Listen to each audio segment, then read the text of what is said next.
My girlfriend laughed. You'd fall apart without me.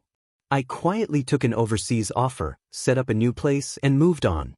Weeks later, she showed up at my old apartment with a love letter, but the new tenant answered the door instead. Looking back, I realize Rachel had been slowly taking over my life for years, but at the time, I mistook her constant management for caring. I'm Daniel, a 36-year-old software architect specializing in enterprise cloud infrastructure, and I'd been with Rachel for 6 years.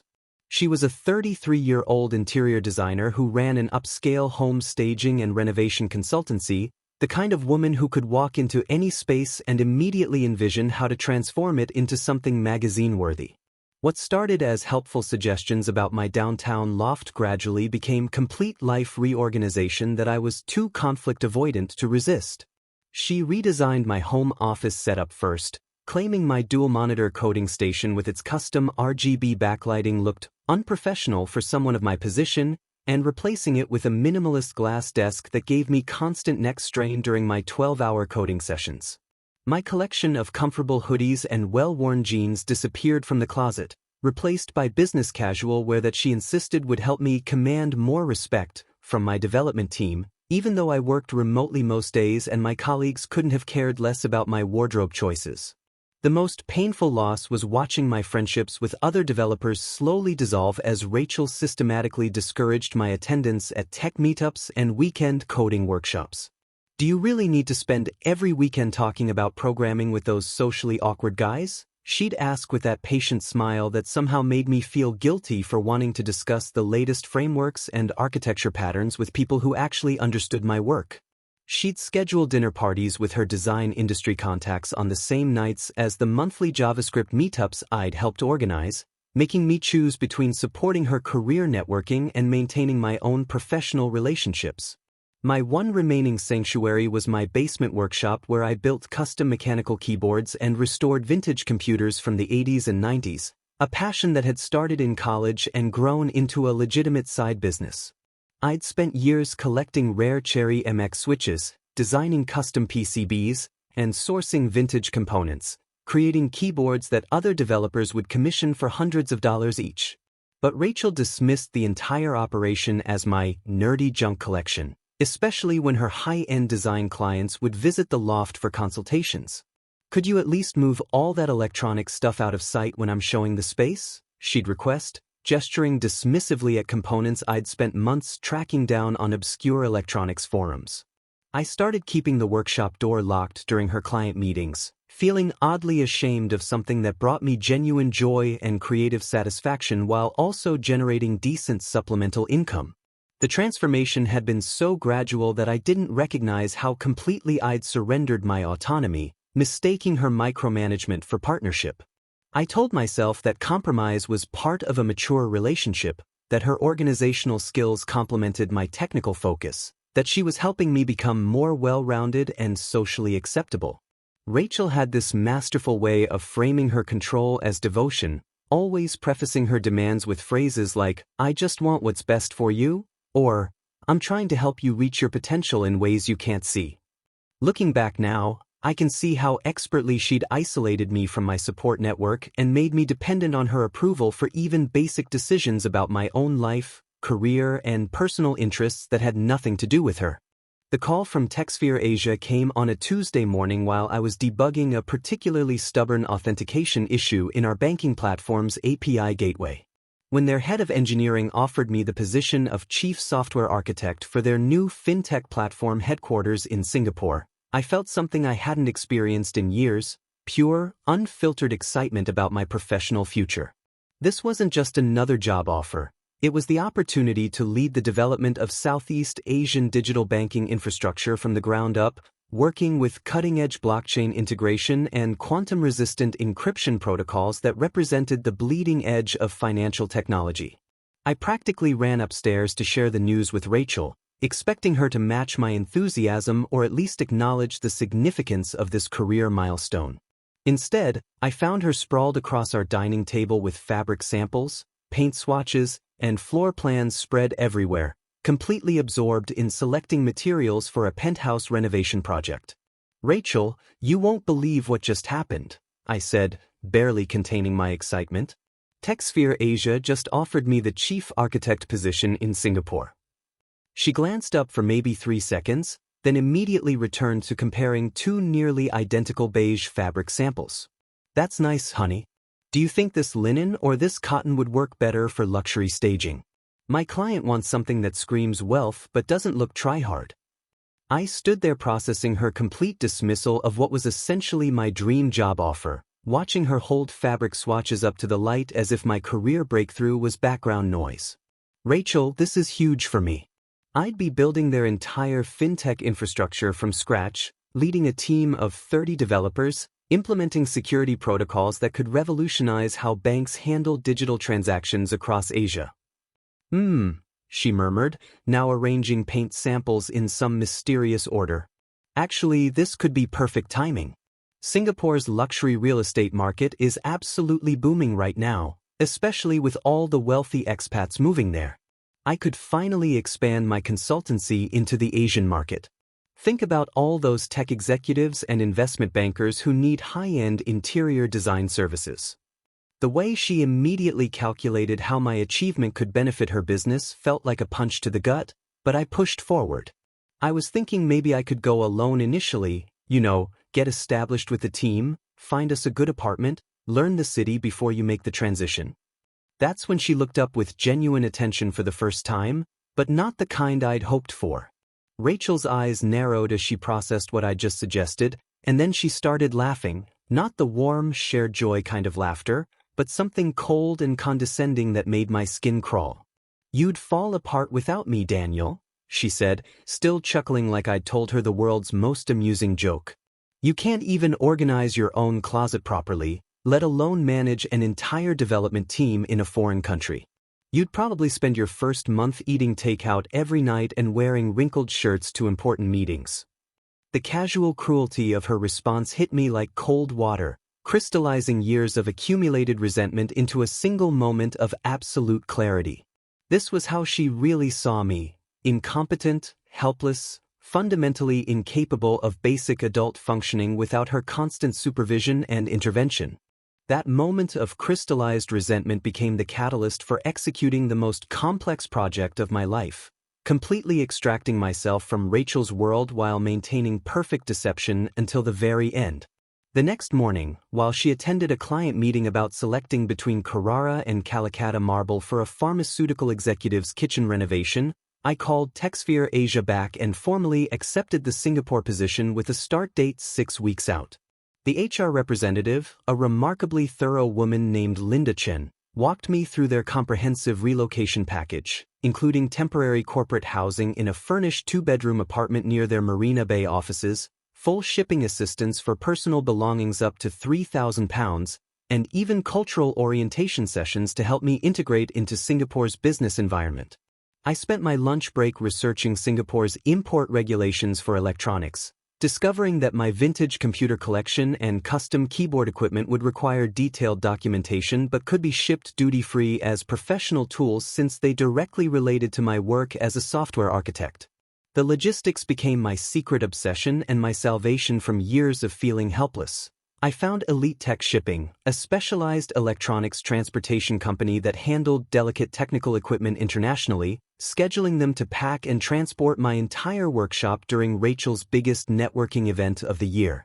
The most challenging aspect was giving notice on our downtown loft apartment, which had always been solely in my name since I'd been living there 2 years before Rachel moved in with her carefully curated collection of designer furniture and staging accessories. I crafted a careful story about needing to reduce expenses before our big international move, then quietly found a replacement tenant through my professional network, Marcus Williams, a junior developer at my current company who desperately needed a place closer to downtown and could afford the $2,800 monthly rent without question.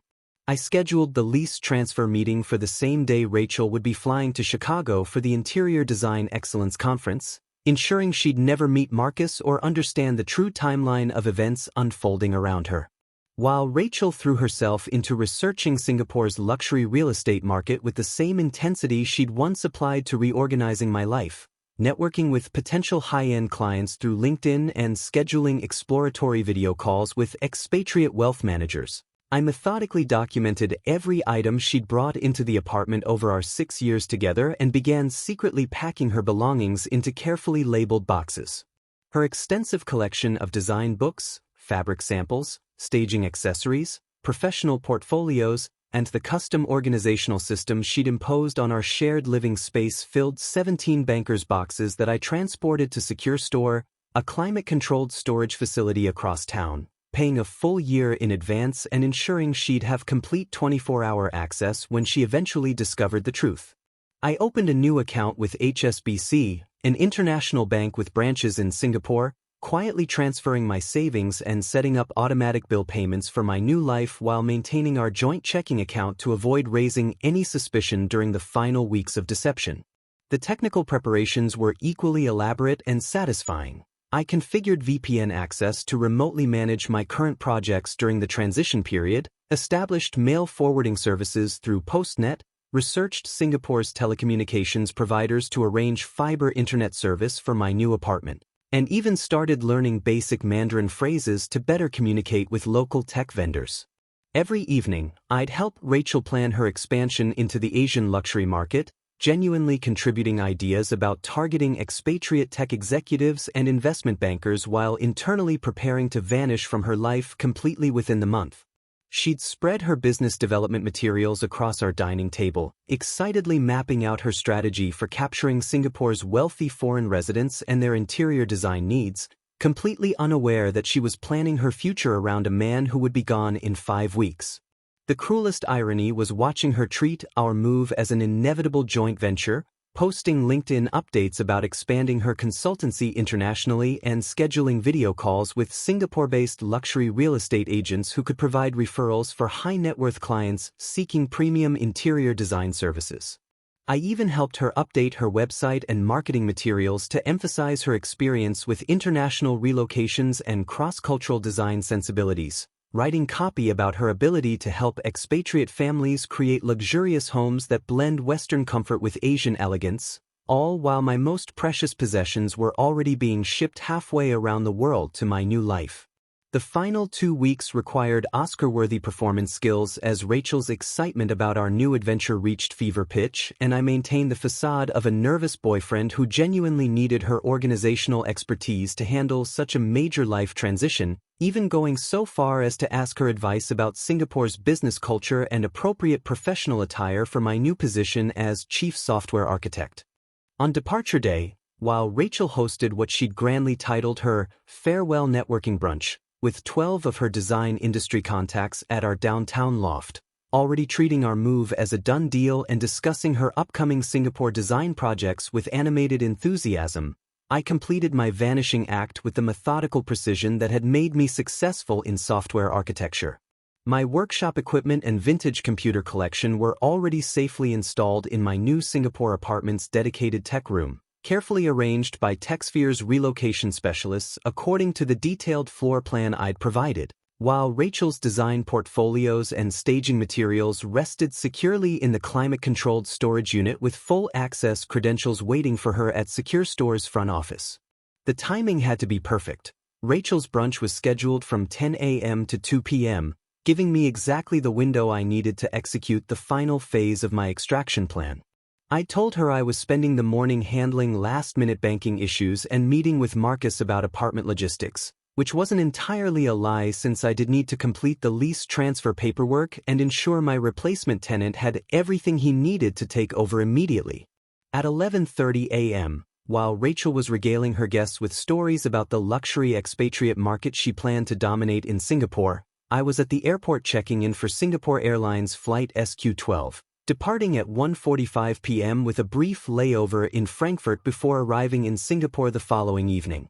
I'd left my old phone in an electronics recycling bin near the departure gate, symbolically cutting the last thread connecting me to my previous life, then activated my new international number with Singtel that I'd arranged weeks earlier through their online expat services portal. The phone buzzed immediately with welcome messages from TechSphere's IT department, confirming my apartment Wi-Fi setup and providing access credentials for the company's internal systems that I'd need for my first day as chief software architect. As the plane taxied toward the runway, I imagined Rachel finishing her networking brunch, probably basking in the congratulations and business card exchanges from other designers envious of her international expansion opportunity, completely unaware that the foundation of her entire plan had already disappeared into the sky above her. The flight gave me 16 hours to process the magnitude of what I'd accomplished. I'd extracted myself from 6 years of psychological control and manipulation without a single confrontation, argument, or dramatic scene that might have allowed her to guilt me back into submission. When Rachel finally arrived at our loft that evening, expecting to collect me for what she assumed would be our joint departure to Singapore the following morning, Marcus Williams answered the door with the patient professionalism of a fellow software developer who'd been thoroughly briefed on the situation. "Hi, you must be Rachel," he said, following the script we'd practiced during our lease transfer meeting. "I'm Marcus, the new tenant. I signed the lease about 2 months ago."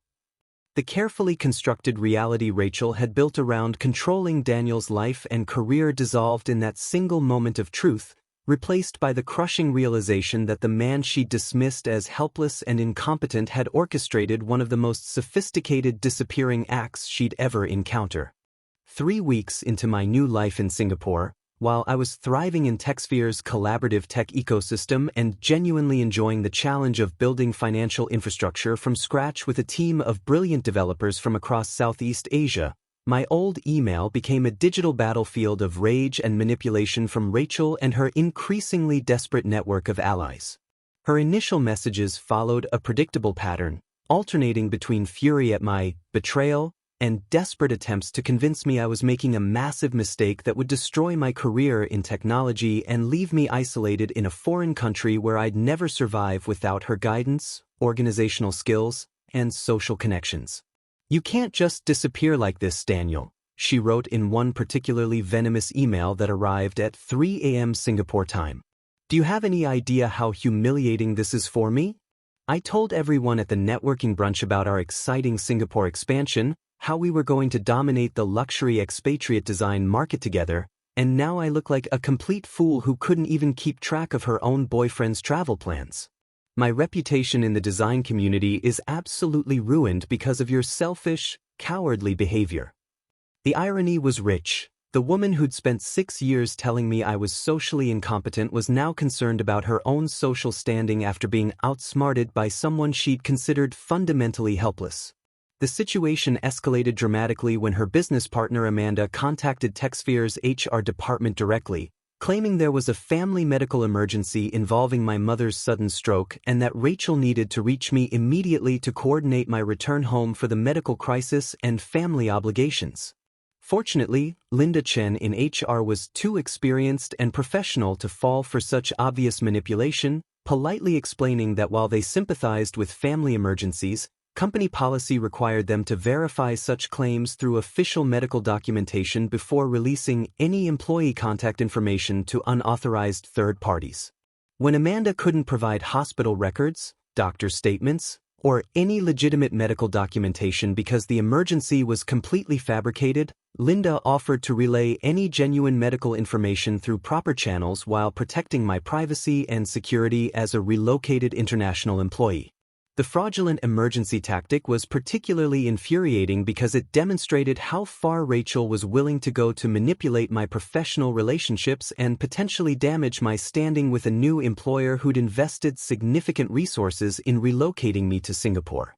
The most psychologically revealing incident came when Rachel's sister Brooke confronted me via WhatsApp video call at 2 a.m. Singapore time, her face flushed with righteous anger and what appeared to be several cocktails as she accused me of abandoning someone who had given up her entire design aesthetic to accommodate my boring technical preferences and antisocial tendencies that had apparently held Rachel back from achieving her true potential. "Rachel sacrificed everything for you," Brooke declared with the conviction of someone who'd clearly rehearsed this intervention, apparently forgetting that I could see her expensive cocktail in the background and hear the club music that suggested this moral lecture was happening during her night out at some upscale bar. She changed her whole apartment to make you comfortable. She supported your weird computer hobbies instead of making you grow up. She even learned about cryptocurrency and blockchain just to understand your boring work better and be a supportive girlfriend. I calmly reminded Brooke that Rachel had never lived in her own apartment during our relationship. She'd moved into my downtown loft after 6 months of dating and systematically replaced my belongings with her design choices while contributing nothing to rent or utilities, and that she'd never shown genuine interest in my work beyond calculating how my salary could fund her lifestyle upgrades and business expansion dreams. She gave up lucrative local clients to plan this Singapore move with you, Brooke continued, her voice rising with manufactured outrage that would have been impressive if it weren't so obviously scripted. Do you know how much money she turned down because she thought you two were building a life together? She could have been designing penthouses for tech executives here, but instead she was researching Singapore's luxury market for you. The twisted irony was breathtaking. Rachel had never turned down money in her life, and every client relationship she'd maintained was specifically because she'd convinced them she was expanding internationally, using my job offer as social proof of her global design expertise and sophisticated business connections. I warned Brooke that any further fraudulent emergency claims would be reported to Singapore authorities as harassment of a foreign worker, effectively cutting off their ability to manipulate my employer or create fake crises designed to guilt me into returning to a relationship that had been slowly destroying my sense of self-worth for years. The digital siege continued for another week, with Rachel's friends sending LinkedIn messages about my responsibility to someone who'd invested 6 years in our relationship and deserved better than being abandoned without explanation or closure, but I'd learned something valuable about manipulation tactics. Once you stop responding to the emotional bait, the whole system collapses under its own desperation and reveals itself for what it really was. The woman who'd claimed I couldn't survive without her organizational skills was now completely unable to function without my technical support, financial stability, and the social status that came from dating a successful software architect with international career prospects who made her look sophisticated and globally connected. 6 months later, Rachel's desperation reached its absolute peak when her attorney, a sharp-suited lawyer named Richard Brennan who specialized in what he apparently considered high-stakes relationship dissolution cases, sent TechSphere Asia's legal department a formal demand letter seeking substantial compensation for what they termed emotional damages, career opportunity losses, and most remarkably, half the value of my custom keyboard collection and vintage computer equipment, now described as jointly developed technical assets, despite her previous dismissive attitude toward my nerdy junk collection that embarrassed her in front of clients.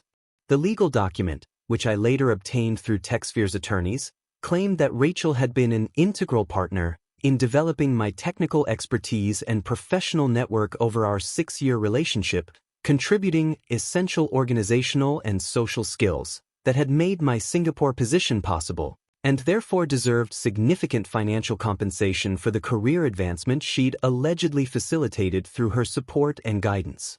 The demand letter specifically cited her role in professionalizing my appearance, expanding my social connections within the design and luxury services community, and providing the stable domestic environment necessary for technical innovation, as if my ability to write code and architect enterprise systems somehow depended on her fabric selection skills and dinner party hosting abilities.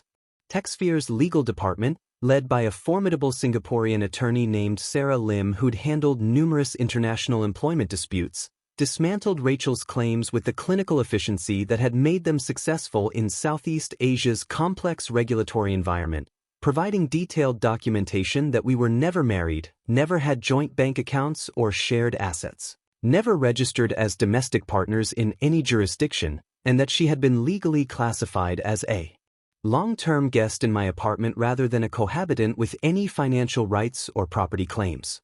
They presented comprehensive evidence of my legitimate job transfer through proper corporate channels, documented proof of my careful handling of her belongings through Secure Store's climate-controlled storage facility with full access provided at my expense, and her escalating pattern of harassment including the fraudulent emergency calls to my employer and unauthorized contact with company personnel that had required HR intervention and formal documentation.